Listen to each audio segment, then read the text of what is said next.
UConn soccer standout Chioma Okafor is in the midst of her senior season, and prior to the start of her final year in a Huskies uniform, she received some accolades on the international stage. Yeah, Fox 61 sports reporter Alexa Harley joins us in studio. I know, Alexa, you were telling us that she's been playing in the U.S., I think, since, what, 2019?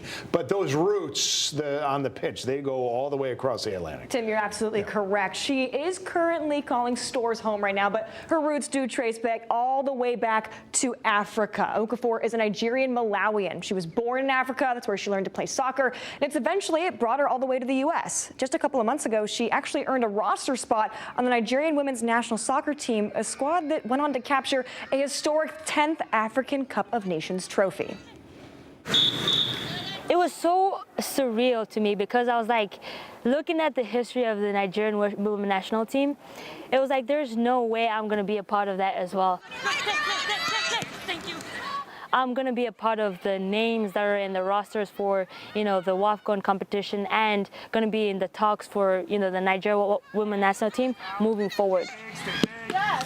I just took a deep breath and I was like, wow, this is incredible. But it humbled me above all. It made me realize that it doesn't stop here. I have to still keep on working to get to higher heights.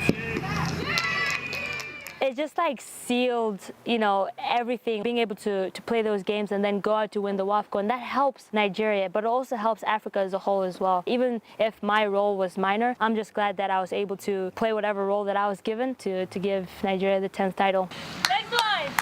Along with the international medal, she received a 3-bedroom apartment and a $100,000 for the Nigerian national team's victory. But don't worry.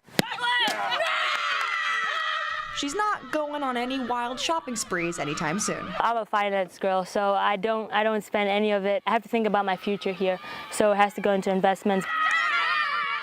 And Okafor has been investing in her soccer career from a very young age, eventually making the trek to the U.S. in 2019. But coming to a new country at a young age is an adjustment, one that she took in great stride. It was different, but I didn't really notice it that much because I was just excited to be here. I was willing to learn, to change anything that I needed to change, you know what I mean? But language, the accent was a little bit different, so that changed a lot.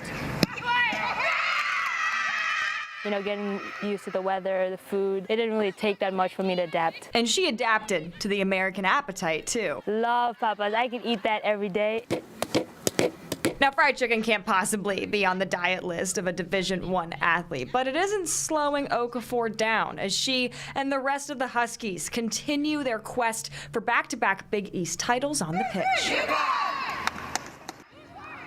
And we're only scratching the surface on Chioma Okafor's story. She also told me that when she was making the transition to life in America, her faith is what kept her so grounded in that process. And you can catch that full story on Fox 61's brand new sports show, Connecticut Game Week, which premieres on October 10th, just about 2 weeks away at 7 p.m. Now, Connecticut Game Week will air every Friday right here on Fox 61.